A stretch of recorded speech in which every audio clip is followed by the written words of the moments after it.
We are here with the seARTS inner sanctum right here. Why don't you guys introduce yourselves?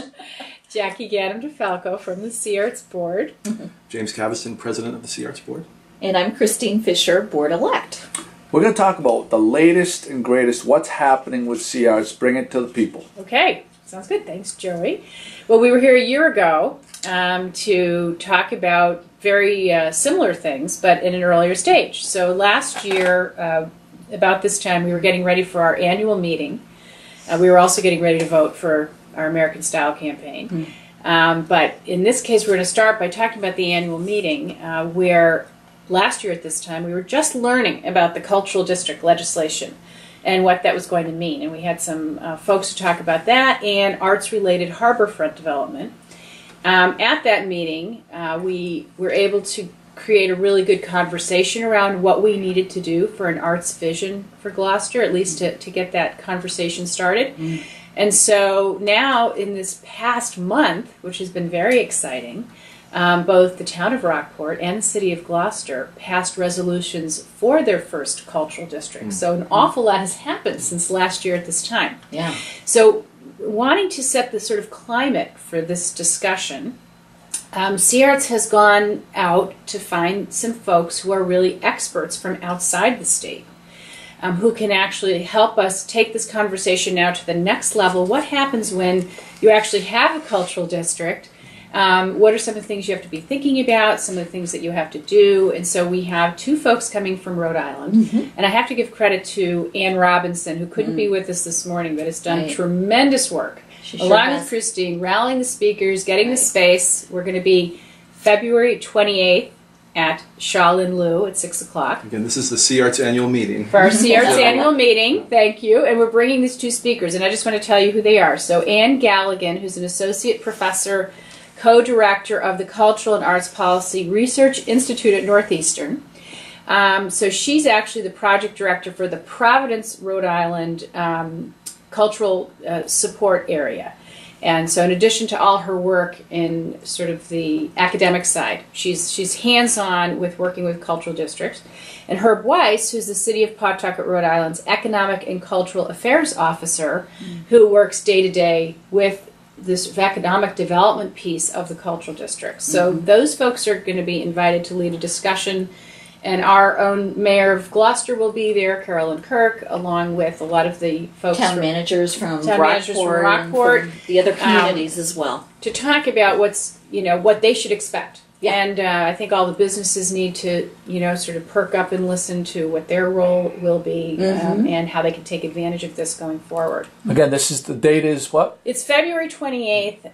It's at the Shaolin Lu. At the Shaolin Lu is a Tuesday evening. It's free, and we'll have other business there as well. But I think James is just going to mention a little bit about the sort of connection in between seARTS and this topic and why this is so important. Again, and just to reemphasize the message, get out your address and date book, because that's right. It's Tuesday, January 28th. Starts at 6 p.m. and goes till 9 p.m. February. I'm sorry, excuse me, February 28th. Sorry. So one of the things I think that this is important to is that thanks to the work that Chris has done, we've been recognized nationally by American Style magazine. Also, thank you, Joey, for helping so much with that. Without your support, a lot of this just wouldn't have been possible. And we're grateful to be here today to discuss the annual meeting, because that's a different side of what seARTS does. The marketing that we do on a national level is unique and distinctive, and I think everyone recognizes the value. The other side of seARTS is the more grassroots work that we do.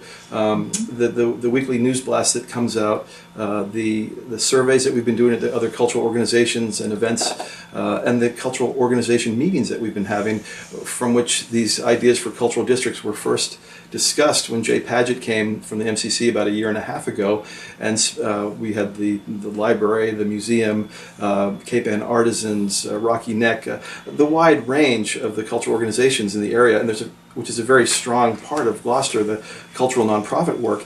Getting people to work together with this one specific project, cultural organization, will be a long-lasting, ongoing event. What we're hoping to get from this is a little more attention on a state level from the state legislators. We're hoping also that the survey data that we will do once the cultural districts are established will help enable and make the case for more economic development in Gloucester. And again, this is the grassroots side of seARTS. It's something that everyone can participate in, which is why we'll hope you'll come to the annual meeting and learn more about cultural districts, the progress that has been made, the future benefits that will be there. So we hope to see as many people as possible. February 28th at 6 p.m. At 6 p.m. Right. So if you can possibly make it, please try and attend. This is a wonderful thing for the community, and it's something that a little bit of work by a lot of people will make a huge difference, because a lot of people, a few people have done quite a lot of work already, and the success has been impressive in a very short period of time. In just a year, this has all happened. Yeah. So. And it's right up against the deadline for American Style. This is a shameless plug, guys. A call for action. Please get out, the entire community, and vote for Gloucester Cape Ann as a top destination for art in the United States. We so appreciate it. And thank you to our cultural partners and to the mayor and to the town managers for getting behind this campaign. Yep. And Joey. And you can find the link at seARTS.org. That's searts.org. The link, there's a direct link to where you can vote for this. And again, it costs you nothing, and we have everything to gain. And you can use last year's designation as the #3 top arts destination in the country. And any of your materials, it's there for you to use. Yep. So let's do it again. Let's make it #1. Yeah, make it your own, and please note that the deadline is March 3rd. There you go. Thank you, guys. Thank you, Joe. Thank you.